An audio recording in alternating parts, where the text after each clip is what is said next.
তোমাদের অন্তর। তাহলে অন্তর থেকে আল্লাহ সুবহানাহু ওয়া তাআলার জন্য কি পেশ করছেন সেটা আপনাকে বিবেচনা করতে হবে। আল্লাহর নবী একদিন ভাষণ দিচ্ছেন, কোথায়? আরাফার ময়দানে। সাহাবায়ে কেরাম সবাই দাঁড়িয়ে আছে। ঘটনা এসেছে আবু দাউদে মিশকাতুল মাসাবি কিতাবুল সলাত সংক্রান্ত একটি অধ্যায় রয়েছে, বাউফিল ওযহিয়া কোরবানি করা সংক্রান্ত একটা অনুচ্ছেদ রয়েছে, আল ফাসলুস সানি দ্বিতীয় পরিচ্ছেদের 1478 নম্বর হাদিস। হাদিসটি মনে হচ্ছে মিখনাব বিন সুলাইম রাদিয়াল্লাহু তাআলা আনহু থেকে বর্ণিত। তিনি বলেন, আরাফার ময়দানে আল্লাহর নবী মুহাম্মদুর রাসূলুল্লাহ সাল্লাল্লাহু আলাইহি সাল্লাম আমাদের উদ্দেশ্যে ভাষণ দিলেন। তখন তিনি বলছেন, ইয়া আইয়ুহান নাস, হে মানুষ সকল, ইন্না আলা কুল্লি আহলি বাইতিন ফি কুল্লি আমিন উযহিয়াতান, জেনে রেখো তোমাদের প্রত্যেকটা ফ্যামিলির জন্য, প্রত্যেকটা পরিবারের জন্য প্রত্যেক বছর একটা করে কোরবানি। কয়টা করে? তাহলে পরিবার থেকে, পরিবারের পক্ষ থেকে নিশ্চিত হওয়া গেল কোরবানি কয়টা? একটা। আপনার যদি সামর্থ্য থাকে আপনি রাজস্থান থেকে একটা উট নিয়ে এসে কোরবানি করেন। যদি এর থেকে সামর্থ্য কম থাকে তাহলে আপনি গরু কোরবানি করেন। এর থেকে সামর্থ্য কম থাকে দুম্বা কোরবানি করেন। এর থেকে সামর্থ্য কম থাকে ছাগল কোরবানি করেন। এর থেকে সামর্থ্য নাই, কোরবানি করার দরকার আছে? বলেন, এর থেকে সামর্থ্যই নেই, কোরবানি করার দরকার আছে? মনের যে লালসা, মনের যে ইচ্ছা, মনের যে একটা আকস্মিক মানে দুনিয়াবি একটা টান, এইটাকেই কোরবানি দেন, এটাই কোরবানি। কথা কি বুঝতে পারছেন সম্মানিত উপস্থিতি? এই জন্য আপনাকে বলছি, আপনি কোরবানি করার ক্ষেত্রে আল্লাহকে খুশি করবেন। আপনার পরিবারের পক্ষ থেকে কোরবানি হবে কয়টা? এখন আমার টাকা আছে, সামর্থ্য আছে, আমি গরু কিনতে পারি না, ইচ্ছা করলে ছাগল দিয়ে কোরবানি করি, কিন্তু করি না। কি করি? একটা গরুই কোরবানি করতে হবে। আছে না এরকম? আছে না আমাদের? ছাগল হলেই হয়, কিন্তু করবো না। কি করব? গরু কোরবানি করবো। এই জন্য গরুতে 7 ভাগ আসছে, এই জন্য উটে 7 ভাগ আসছে। এই বিষয়ে আমরা এটাকে একেবারে নাকচ করি না, নাজায়েজ বলি না, জায়েজ আছে। তবে আপনাকে বলবো, সব থেকে উত্তম হবে কি, আপনার পরিবারের পক্ষ থেকে একটা কোরবানি করা। সেটা যদি উট হয় উট কোরবানি করুন, সেটা যদি গরু হয় গরু কোরবানি করুন, যদি সেটা ছাগল হয় তো ছাগল কোরবানি করুন। কারণ আপনি খুশি করছেন কাকে? এখন পরিবারের লোককে খুশি করার জন্য ছাগল কোরবানি করতে চাই, কিন্তু আমার মেয়েরা আর ছেলেরা খায় না, ছাগলের গোস্ত খায় না। কি করতে হবে? এবার গরু কোরবানি করতে হবে। তোর ছাগল চড়ান, এদিকে আল্লাহকে খুশি করবো কি? একটা কোরবানি ছাগল দিলেই তো হয়ে যায়, অতএব দরকার নেই, গরুর গোস্ত খাওয়া লাগবে। এই জন্য কী করে? পরিবারের পক্ষ থেকে পাশ কে আছে তাদেরকে টেনে নিয়ে এসে জোর করে ভাগ দিয়ে একটা গরু কোরবানি করার ব্যবস্থা করেন। সম্মানিত উপস্থিতি, এই বিষয়ে আমি খোলাসা করতে চাই। যেহেতু জায়েজ আছে, আমি এটাকে না জায়েজ বলি না, তবে আকরাবু ইলা সুন্নাহ, উত্তম হচ্ছে আপনি আপনার পরিবার থেকে, পরিবারের পক্ষ থেকে একটা কোরবানি করবেন। সেটা যদি সামর্থ্য হয় একটা উট কোরবানি করেন, যদি সামর্থ্য হয় গরু কোরবানি করেন, যদি সামর্থ্য হয় ছাগল কোরবানি করেন। এটা আপনার জন্য সব থেকে উত্তম হবে, কারণ আপনি খুশি মানুষকে করছেন না, খুশি পরিবারকে করছেন না, নিজের নফসকে খুশি করছেন না, করছেন কাকে? আল্লাহকে।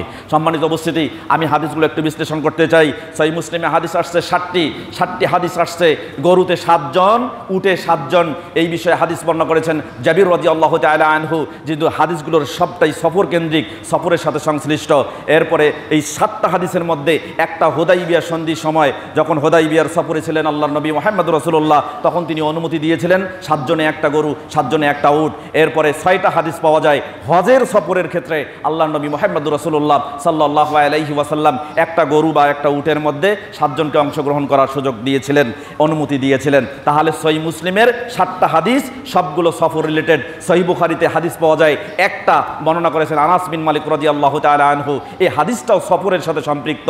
এরপরে তিরমিজিতে হাদিস পাওয়া যায় 3টা, বর্ণনাকারী 3 জন। প্রথম হাদিস বর্ণনা করেছেন আলী ইবনে আবি তালিব রাদিয়াল্লাহু তাআলা আনহু, জাবির রাদিয়াল্লাহু তাআলা আনহু, আব্দুল্লাহ ইবনে আব্বাস রাদিয়াল্লাহু তাআলা আনহু। 3টা হাদিসের 2টা হাদিস সফর রিলেটেড, একটা হাদিস জাবির রাদিয়াল্লাহু তাআলা আনহু বর্ণনা করেছেন যে হাদিসের মধ্যে সফর নাকি মুকিম অবস্থায় এর কোনো উল্লেখ নাই। ইবনু মাজাহ হাদিস আসছে 5টা, বর্ণনা করেছেন 4 জন রাবী। একজন হচ্ছেন জাবির রাদিয়াল্লাহু তাআলা আনহু, একজন হচ্ছেন আব্দুল্লাহ ইবনে আব্বাস রাদিয়াল্লাহু তাআলা আনহু, একজন হচ্ছেন আবু হুরায়রা রাদিয়াল্লাহু তাআলা আনহু, আর একজন হচ্ছেন আয়েশা রাদিয়াল্লাহু তাআলা আনহা। এই 4 জন হাদিস 5টা হাদিস বর্ণনা করেছেন, যার সবগুলোই সফরের সাথে সম্পৃক্ত। এরপরে হাদিস আসছে নাসাইতে 2টি হাদিস বর্ণনা করেছেন জাবির রাদিয়াল্লাহু তাআলা আনহু, আব্দুল্লাহ ইবনে আব্বাস রাদিয়াল্লাহু তাআলা আনহু, যার সবগুলোই সফরের সাথে রিলেটেড। এরপরে হাদিস আসছে আপনার আবু দাউদের মধ্যে 3টি হাদিসেই বর্ণনা করেছেন ইবনু মাজার 5টা হাদিস, ওটা তো বলছিলাম 4 জন রাবী, যেটা সফরের সাথে রিলেটেড। আর আবু দাউদের 3টি হাদিসের সবগুলোই বর্ণনা করেছেন জাবির রাদিয়াল্লাহু তাআলা আনহু, যার 2টি হচ্ছে সফরের সাথে সম্পৃক্ত। একটা হাদিস হলো এর কোনো ব্যাখ্যা নাই, সফরে করতে হবে নাকি মুকিম অবস্থায় করতে হবে। মিশকাতুল মাসাবিতে হাদিস আসছে 2টা, একটা হচ্ছে 1469 নম্বর হাদিস, যে হাদিসটা আব্দুল্লাহ ইবনে আব্বাস রাদিয়াল্লাহু তাআলা আনহু বর্ণনা করছেন, যেটা সফরের সাথে সম্পৃক্ত।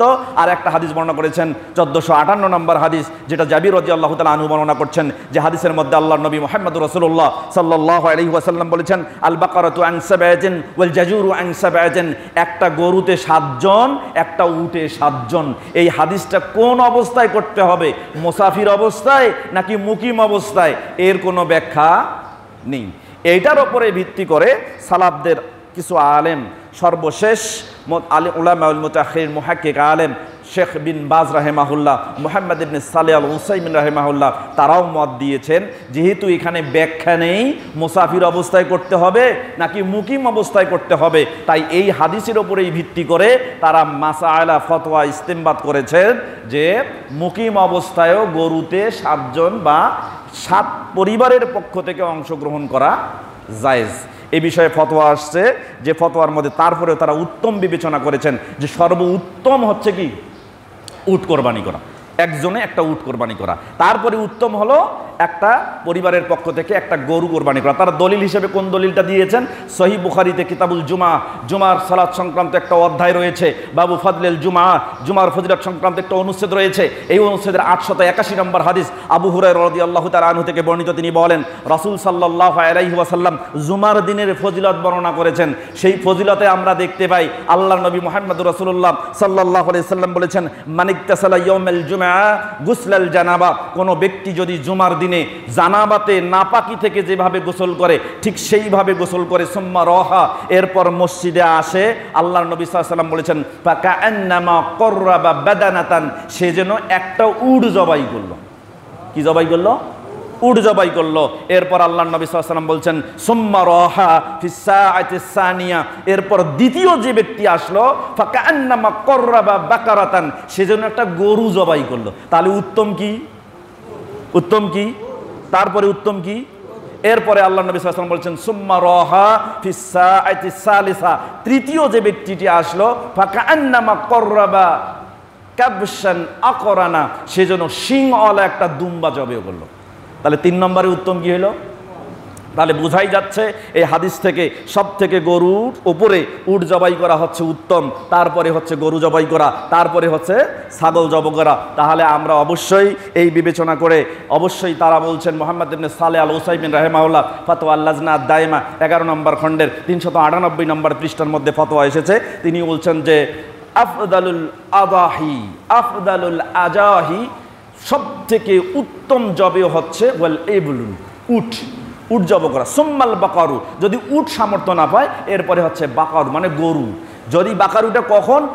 ইন জহা বিহা কামিলাতান, উটের পরে গরু গণ্য হবে যখন পরিপূর্ণভাবে কোনো ব্যক্তি ভাগ না দিয়ে একাই একটা গরু জবাই করবে, তখন বুঝবেন যে উটের পরে তার গরুটা আল্লাহর কাছে গ্রহণযোগ্য। কথা কি বুঝতে পারছেন?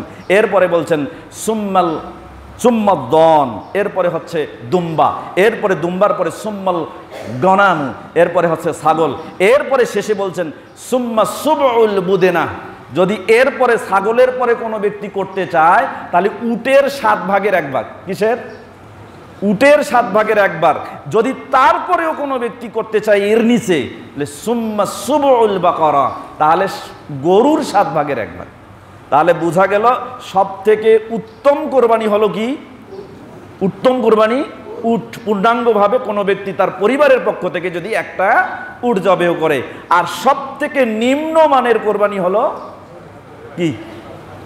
7 ভাগের 1 ভাগ একটা গরুতে। কথা কি বুঝছেন? এখন আপনি বলেন উত্তমটা নেবেন না একেবারে নিম্ন নেবেন? আর নিম্ন নিলে কি একেবারে নিছক নিম্ন নেওয়া যায় না তার উপরে নেওয়া যায়?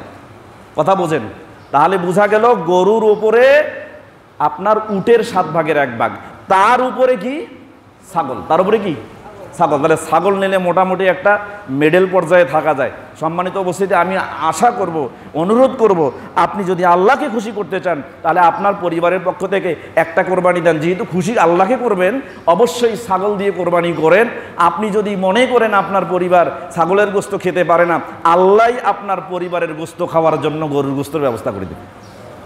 চিন্তা করছেন, আপনি ছাগল জবাই করে আমার বাড়িতে একটা রান দিয়ে আসেন, আমি গরু জবাই করে আমার গরুর গোশত আপনার বাড়িতে পৌঁছায় দিব ইনশাআল্লাহ। তাহলে দেখবেন সবার ভিতরের যে অহংবোধ, এই অহংবোধের কোরবানি হয়ে গেছে, আর আল্লাহ সুবহানাহু ওয়া তাআলার কাছে এই কোরবানিটাই পৌঁছে। সম্মানিত উপস্থিতি, তাহলে এখন প্রশ্ন হচ্ছে যে 7 ভাগে 1 ভাগ যদি জায়েজ হয়, তাহলে একটা পরিবারের পক্ষ থেকে জায়েজ আছে কিনা? এই বিষয়ে এই বিষয়ে শেখ বিন বাজ রাহিমাহুল্লাহ তিনি বলেছেন যে ইয়াজুজু লিররাজুলি আন ইয়াজআলা, একজন ব্যক্তির জন্য যথেষ্ট হবে আন ইয়াজআলা সুবহা আল্লাযী ইয়াযবাহুহু আন নাফসিহি, যদি কোনো ব্যক্তি তার নিজের পক্ষ থেকে একটা গরুতে 7 ভাগের 1 ভাগ আল্লাহর জন্য কোরবানির নিয়ত করে, এটা ওই ব্যক্তির জন্য জায়েজ হবে, এই ব্যক্তির জন্য জায়েজ হবে। এবং ইয়াকুনু আনহু ওয়া আন আহলি বাইতিহি, এবং এই কোরবানিটা তার নিজের পক্ষ থেকে এবং তার পরিবারের পক্ষ থেকেও জায়েজ হয়ে যাবে। কথা কি বুঝতে পারছেন? নিজের পক্ষ থেকে এবং তার পরিবারের পক্ষ থেকেও গণ্য হবে। এরপরে তিনি বলছেন, কেননা লিআন্নার রাজুলা ওয়া আহলা বাইতিহি কাশাইয়িল ওয়াহিদ, কারণ একজন ব্যক্তি আর তার পরিবার একই জিনিস। কেন? কোনো ব্যক্তি যদি 1 কেজি গোশত কেনে, সে কি একাই খায় না তার পরিবারকে নিয়ে খায়? চিন্তা করে, তাহলে 7 ভাগের 1 ভাগ 1 কেজি গোশত না তার চাই বেশি? কথা বোঝেন, তার চেয়ে বেশি কিনা? তা আমরা জবাই করার সময় বলি আল্লাহুম্মা তাকাব্বাল মিন্নি ওয়া মিন আহলি বাইতি, তাহলে এইটা যদি 10 জনে মিলে করে, 7 জনে মিলে করে, তাহলে সেই ক্ষেত্রেও তারা বলে আল্লাহুম্মা তাকাব্বাল মিন্না ওয়া মিন আহলি বাইতিনা। সুতরাং বোঝা যাচ্ছে একজন ব্যক্তি তার পরিবারে একই জিনিস, তাই তিনি বলছেন যে অতএব আমি মনে করি না আমি মনে করি না বাসান ফি যালিক, এর মধ্যে কোনো সমস্যা আছে। অতএব একজন ব্যক্তি তার পক্ষ থেকে যদি 7 ভাগে 1 ভাগ কোরবানি করতে অংশগ্রহণ করে, তাহলে সেটা তার পক্ষ থেকে তার পরিবারের পক্ষ থেকে যথেষ্ট হবে, এ বলে তিনি মাসলা ফতোয়া দিয়েছেন। আল্লাহু তাআলা আলাম। তবে আমরা চেষ্টা করব আকরাবু ইলা সুন্নাহর নিকটবর্তী হয়ে রাসূল সাল্লাল্লাহু আলাইহি ওয়াসাল্লামের নির্দেশনা মোতাবেক। আল্লাহর নবী সাল্লাল্লাহু আলাইহি ওয়াসাল্লাম তার সামর্থ্য ছিল না, অথচ তিনি কোনো বছর কোরবানি বাদ দেন নাই, এবং প্রতি বছরে তিনি ভাগা দিয়েছিলেন, দেন নাই মর্মে কোনো প্রমাণ পাওয়া যায় না। তিনি একাই 2টা জোড়া খাসি কোরবানি করেছেন, জোড়া ছাগল কোরবানি করেছেন, মর্মে বর্ণনা পাওয়া যায় অনেক। অতএব আমরা চেষ্টা করব রাসূল সাল্লাল্লাহু আলাইহি সাল্লামের সুন্নাহর অনুসরণ করে নিজের পরিবারের পক্ষ থেকে একটা গরু, একটা ছাগল অথবা একটা উট, একটা দুম্বা, একটা ভেড়া, যেটা যে যেমন সামর্থ্য পারি আমরা সেইভাবে কোরবানি করার চেষ্টা করব, শুধুমাত্র আল্লাহকে খুশি করার জন্য। কারণ আমাদের কোরবানির নিমিত্ত হচ্ছে আল্লাহ সুবহানাহু ওয়া তাআলাকে খুশি করা।